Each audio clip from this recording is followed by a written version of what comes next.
Right.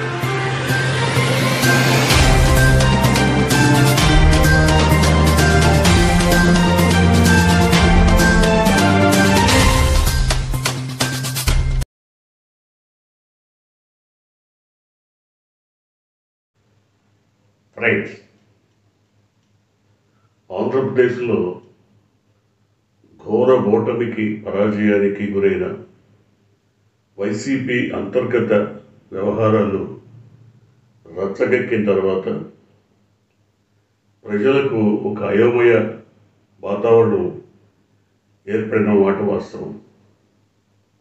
ముఖ్యంగా ఈవీఎంల వ్యవహారం పైన పార్టీ అధినేత స్పందన, అట్లాగే మరికొందరు మాజీ మంత్రులు ఎమ్మెల్యేల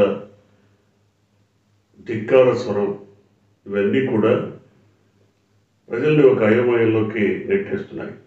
వీటన్నిటికంటే మించి జగన్మోహన్ రెడ్డి ఒక ఫ్రస్ట్రేషన్లో ఉన్నారా లేదా ఒక అయోమయ స్థితిలో ఉన్నారా అర్థం కానటువంటి పరిస్థితికి కారణం మాజీ వ్యూహకర్త అయినటువంటి పీకేను మళ్ళీ రంగంలోకి తీసుకురావాలని భావిస్తున్నట్టుగా వస్తున్న వార్తలే కారణం. ఎందుకు పీకే అవసరం ఏమొచ్చింది? పీకేని మళ్ళీ రంగంలోకి తీసుకురావాలని ఎందుకు భావిస్తున్నారు? ఆయన అంత గొప్ప మేధావే. ఇప్పటి నుంచి ఆయన చేయగలిగింది ఏంటి? ఎన్నికల వ్యూహాల విషయంలో తప్పుడు ప్రచారాలను ప్రజల్లోకి పంపి గెలిచేలా చేయడమే లక్ష్యమా? ఉదాహరణకు మొన్న జరిగిన ఎన్నికల్లో టీడీపీకి ఆయన ఇచ్చిన సలహా ల్యాండ్ రీసర్వే సంబంధించి ప్రజల్లోకి తప్పుడు సంకేతాలు పంపమని చెప్పడమే. ఈ ల్యాండ్ టైటిలింగ్ యాక్ట్కి సంబంధించినటువంటి తప్పుడు వివరాలను ప్రజల్లోకి ప్రచారం చేసి లబ్ధి పొందమని చెప్పడమే ఆయన ఇచ్చిన సలహా.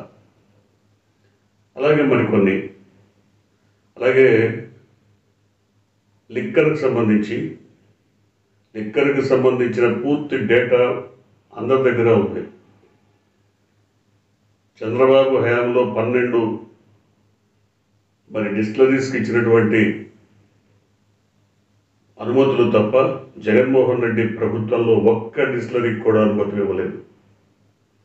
అంతకుముందు ఇచ్చిన 8, చంద్రబాబు ఇచ్చిన 12 కలిపి 20 డిస్టిలరీలు రాష్ట్రంలో పనిచేస్తున్నాయి. అయినా చంద్రబాబు కాలంలో ఇచ్చినటువంటి డిస్టిలరీల మద్యానికి సంబంధించి పెద్ద ఎత్తున ప్రచారం చేసి బీజేపీ కానీ టీడీపీ కానీ జనసేన కానీ జగన్మోహన్ రెడ్డిని బదనాం చేయడంలో సఫలమయ్యాయి. వీటన్నిటికీ ప్రధాన కారణం పీకే ఇచ్చిన సలహాలే. ఇటువంటి అనుచిత సలహాలు ఇచ్చి ప్రజల్లో తప్పుడు సంకేతాలు పంపి ప్రజల్ని అయోమయానికి గురిచేసి ఓట్లు పొంది లబ్ధి పొందాలనుకునే ఒక కుటిల రాజకీయ నీతిని ఆయన ఇవ్వాలా? ఆయనకి 100 కోట్ల రూపాయల నజరానా ముట్ట చెప్పి ఇలాంటి సలహాలు తీసుకోవాలా? ఎందుకని పీకేని మళ్ళీ రంగంలోకి దించాలనుకుంటున్నారు? జగన్మోహన్ రెడ్డి ఒక అయోమయ స్థితిలో ఉండి లేదా ఏదైనా అంతర్గతంగా భయపడుతూ ఉన్నారా? అంటే మళ్ళీ ఎన్నికల్లో గెలుస్తామా లేదా అనే ఒక సంకట పరిస్థితి ఏర్పడిందా? ఎందుకని మళ్ళీ ఎప్పుడో బీహార్కి చెందిన పీకేని మళ్ళీ తీసుకురావాలనుకుంటున్నారు? ఇదే కాదు, పార్టీ ఒక స్తబ్దంగా మారిపోయి నిజానికి ఎన్నికలు అయిపోయిన తర్వాత ఓటమి తర్వాత, ఘోర ఓటమి తర్వాత ఎంతో కొంత నైరాశ్యం ఏర్పడటం ఖాయం. అదేం తప్పు కాదు. కానీ ఆ నైరాశ్యం నుంచి బయటపడకపోతే ఎంతకాలమైనా పూర్తిగా కేడరంతా కూడా నిర్వీర్యమైపోయే పరిస్థితి. ఇప్పటికే ఆ రకమైన సంకేతాలు అందుతున్నాయి. జగన్మోహన్ రెడ్డి ఎందుకు ఈ నైరాశ్యంలో కూరుకుపోయారు? కేడర్ని ఉత్సాహంలో ముంచెత్తి కథం దొక్కేలా చేయటంలో ఎందుకు విఫలమవుతున్నారు? ఇది అందరిలో, ముఖ్యంగా నాయకత్వ బాధ్యతలు చేపట్టిన చాలామందిలో ఈ రకమైనటువంటి అనుమానాలు కలుగుతున్నాయి. ఎక్కడి దాకా ఎందుకు? ఈవీఎంలకు సంబంధించి పార్టీ స్టాండ్ ఏంటో ఈ రోజుకి తెలియదు. ఓటమి పొందినటువంటి పార్టీ, ఓడిపోయినటువంటి పార్టీ, ఆ పార్టీ ఓటమిపై ప్రజల్లో భిన్నాభిప్రాయాలు ఉన్నాయి, అనుమానాలు ఉన్నాయి.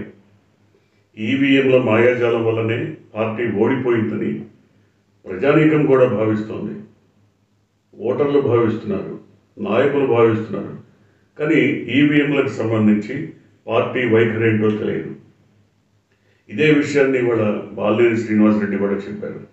ఆయన కేవలం ఆంధ్రప్రదేశ్లోనే కాదు, ఈవీఎంలకు సంబంధించి తాడో పేడో తేల్చుకుంటానని ఆయన చెప్పిన తర్వాత ఆయన జాతీయ స్థాయి హీరోగా మారిపోయారు. ఇవాళ నేషనల్ లెవెల్లో ఈవీఎంలకు సంబంధించి హైకోర్టులో కేసు వేసి ఎన్నికల కమిషన్కి ఒక సవాల్ విసిరినటువంటి బాలినేని శ్రీనివాసరెడ్డి నేషనల్ ఫిగర్గా మారిపోయారు. అటువంటి స్థితిలో పార్టీ దీన్ని ఓన్ చేసుకుందా లేదా? కానీ బాలినేని శ్రీనివాసరెడ్డి ఏం చెప్తున్నారు? అసలు పార్టీ వైఖరి ఏంటో నాకు అర్థం కావట్లేదు. నేను ఇంతగా పోరాడుతుంటే నా పోరాటానికి మద్దతు ఇవ్వటం, స్వచ్ఛందంగా ముందుకొచ్చి నాయకత్వం, మరి నాకు అండదండలు అందజేయటం ఇవి లేకపోగా నేను సొంతగా వాళ్ళని అడిగిన, నాయకత్వాన్ని కోరిన, మీరు కూడా రండి కలిసి మరి పోరాడదామంటే ఉలుకు పలుకు లేనటువంటి వైసీపీ నాయకత్వాన్ని ఆయన ఆడినటువంటి పరిస్థితి. ఎస్, ఏ నాయకుడైనా అంతకంటే ఏం చేయగలడు? పార్టీ నాయకత్వం అంటే ముఖ్యంగా జగన్మోహన్ రెడ్డి, ఆయన ఈ విషయంలో ఎందుకు మౌనం వహిస్తున్నారు? మౌనం వెనక అర్థమేంటి, అంతరార్థమేంటి? ఇదివరకంటే మొదట్లో ఏ విధమైనటువంటి సాక్ష్యాలు లేవు, ఈవీఎంలకు సంబంధించి మాట్లాడలేకపోతున్నాను అన్నారు. కానీ ఇప్పుడు సాక్ష్యాలు ఉన్నాయి. ఒకటి కాదు, ఒకటొకటిగా అనేక రకాల సాక్ష్యాలు బయటకు వచ్చాయి. ఈవీఎంలో మరి ట్యాంపరింగ్ జరిగిందా, మరి కోడింగ్ మారిపోయిందా, లేకపోతే ఈ ఓటింగ్ జరిగిన తర్వాత గోల్మాల్ ఏదన్నా జరిగిందా, ఇలాంటి అనుమానాలు పెళ్ళుబుకుతున్నాయి. దాదాపు 12.5%, దాదాపు 49-50 లక్షల ఓట్లు మరి అధికంగా వచ్చాయి. వీటన్నిటికీ చిన్న విషయం కాదు. వీటన్నిటికీ సంబంధించి మీ పోరాటం ఏంటి? ఒక పక్క పార్టీకి సంబంధించిన మాజీ మంత్రి, ఎమ్మెల్యే బాలినేని శ్రీనివాసరెడ్డి స్వచ్ఛందంగా పోరాడుతుంటే ఆయనకు పార్టీ అండదండలు ఇవ్వకపోవడం ఏంటి? ఎందుకని అండగా నిలబడలేకపోతున్నారు? మరి వీళ్ళని కాపాడుకోవడం ఎట్లా? ఇట్లాంటి పరిస్థితులు ఏర్పడితే ఆయన రేపు పార్టీ మారేటువంటి అవకాశం ఉండదా? ఉంటుంది, తప్పకుండా ఉంటుంది. పార్టీ మారుతారన్న వార్తలు కూడా ఇప్పటికే వినపడుతున్నాయి. సో ఎందుకని ఇలాంటి విషయాల్లో మౌనం వహిస్తున్నారు జగన్మోహన్ రెడ్డి? అదే కాదు, మాజీ మంత్రిగా ఉన్నటువంటి రోజా కూడా ఆమె సోషల్ మీడియా అకౌంట్స్ నుంచి వైసీపీ పేరును పూర్తిగా తీసేశారు, జగన్మోహన్ రెడ్డి బొమ్మల్ని తీసేశారు. అంటే అర్థమేంటి? పార్టీతో తెగదెంపులు చేసుకున్నాననే కదా. నిజానికి ఆమె పార్టీలో ఉండి ఒరిగించిందే లేదు. ఆమె వల్ల పార్టీ చాలా నష్టపోయింది. ఆమె చేసిన అతి చర్యల వల్ల, వెకిలి చేష్టల వల్ల పార్టీ నష్టపోయింది. నిజానికి జగన్మోహన్ రెడ్డి ఏదైనా చర్య తీసుకోవాలంటే అప్పుడే తీసుకొని ఉండాల్సిందే. ఇప్పుడు అలాంటి అనేక రకాల కారణాల వల్ల పార్టీ ఘోర ఓటమి చెందిన తర్వాత, ఘోర పరాజయం తర్వాత ఇప్పుడు ఎందుకు మౌనంగా ఉండాలి? పార్టీని ప్రక్షాళన చేయండి, కేడర్ని సమాయత్తం చేయండి పోరాటానికి, ప్రభుత్వ వైఫల్యాలను ఎండగట్టండి, ప్రభుత్వ వైఫల్యాలను ప్రజల్లోకి తీసుకెళ్ళండి, ఈవీఎంల గోల్మాల్ పైన మీ అభిప్రాయం చెప్పండి, ఉమ్మడిగా పోరాటానికి సిద్ధంగా అండి, పార్టీ తరఫున మీ సహకారాన్ని అందించండి. అసలు ఇవన్నీ ఎందుకు చేయలేకపోతున్నారు? ఇవన్నీ ఒక పక్కన ఉంటే మళ్ళీ ప్రశాంత్ కిషోర్ని రంగంలోకి దించాలని ఎందుకు అనుకుంటున్నారు? ఆయన పడపడిచేదేంటి? తప్పుడు సలహాలు సంకేతాలతో ప్రజల్ని అయోమయానికి గురి చేసి ఓట్లు పొందటం, తద్వారా గద్దెనెక్కటం. ఇంతకంటే గొప్ప సలహాలు ఆయన ఇచ్చినట్టుగా ఏం కనపడ్డు. ఎందుకంటే మనం చూసాం రెడ్ బుక్ రాజ్యాంగం, లేకపోతే ఇంకేదో రైతులకు సంబంధించి అత్యంత విలువైనటువంటి ల్యాండ్ సర్వే, దాన్ని ఎందుకు పక్కదోవ పట్టించారు, తప్పుదోవ పట్టించారు. ఇప్పుడు అదే సర్వేని మళ్ళీ ఈ ప్రభుత్వం చేపట్టింది, పరోక్షంగా చేపట్టింది. ఒకటి కాదు, వాలంటీర్స్ విషయంలో కానీ ఎన్ని రకాల అబద్ధ ప్రచారాలు చేయాలని ఆయన సూచించారో అవన్నీ జరిగాయి. అటువంటి వ్యక్తిని మళ్ళీ తీసుకురావాల్సిన అవసరం ఏంటి? మీకు దాదాపు ఈ 10-15 ఏళ్లలో ఎంతో విలువైనటువంటి అనుభవం వచ్చింది, బాధ్యతాయుతమైనటువంటి నాయకుడిగా ఎదిగారు, పోరాట పటిమకు మారుపేరుగా వైసీపీ నిలిచింది. అటువంటి వైసీపీ ఇప్పుడు ఇంత నిస్తేజంగా, నిస్త్రాణంగా, నిస్పృహలో కూరుకుపోవడానికి కారణం ఏంటి? ముఖ్యంగా నాయకుడి వైఖరి చాలా అనుమానాస్పదంగా ఉంది. ఒకవేళ పార్టీని మూసేయాలనుకుంటే చెప్పచ్చు, నేను పార్టీని మూసేస్తున్నాను, మీ దోవ మీరు చూసుకోండి అని. లేదా పార్టీని నడిపించాలి అనుకుంటే ఇది పద్ధతి కాదు. తప్పకుండా పార్టీని బలోపేతం చేసి కేడర్లో కొత్త రక్తం ఎక్కించి కథన రంగంలో వారిని ఉరికించాల్సినటువంటి పరిస్థితి ఉంది. ఇప్పటికీ మించిపోయింది లేదు. ఒకవేళ ఆయన పార్టీని బలోపేతం చేయాలి, ఈ పార్టీని కొనసాగించాలి అనుకుంటే మాత్రం తప్పకుండా ఆయన అంతఃపురం వీడి బయటికి రావటం ఒక్కటే మార్గం. ప్రతి విషయంలోనూ సరైనటువంటి సలహాలు సూచనలతో ముందుకు సాగటం ఒకటే మార్గం. ప్రశాంత్ కిషోర్ని మించినటువంటి అనుభవజ్ఞులు, ప్రశాంత్ కిషోర్ కంటే ఎక్కువ ఎత్తుగడలు, ఒక సదుద్దేశంతో, సద్భావనతో, సుహృద్భావ వాతావరణంలో ఎత్తుగడలతో ముందుకు సాగల అనేక మంది వ్యూహకర్తలు ఉన్నారు. వాళ్ళ సూచనలు సలహాలతో ముందుకు సాగడం చాలా అవసరం. దానికి ప్రశాంత్ కిషోర్ అక్కర్లేదు.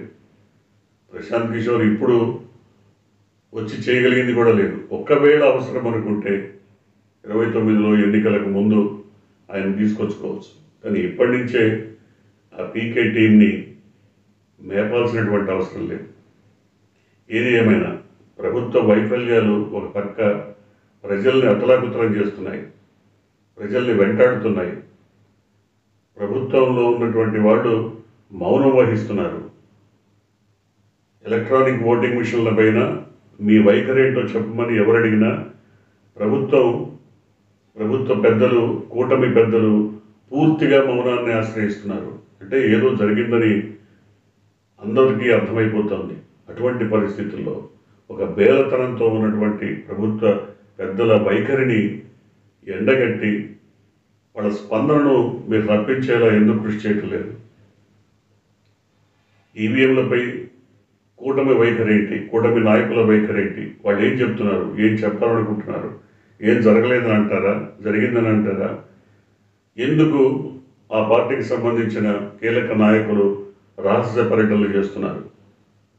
వీటన్నిటిపైన మీరు జనంలో చర్చ రేకెత్తించాలి, చర్చ జరగాలి, ప్రజలు ప్రశ్నించేలాగా తయారు చేయాలి. ప్రజలు మూకుమ్మడిగా ప్రశ్నిస్తే తప్ప ప్రభుత్వం తట్టుకోలేనటువంటి పరిస్థితి ఏర్పడదు.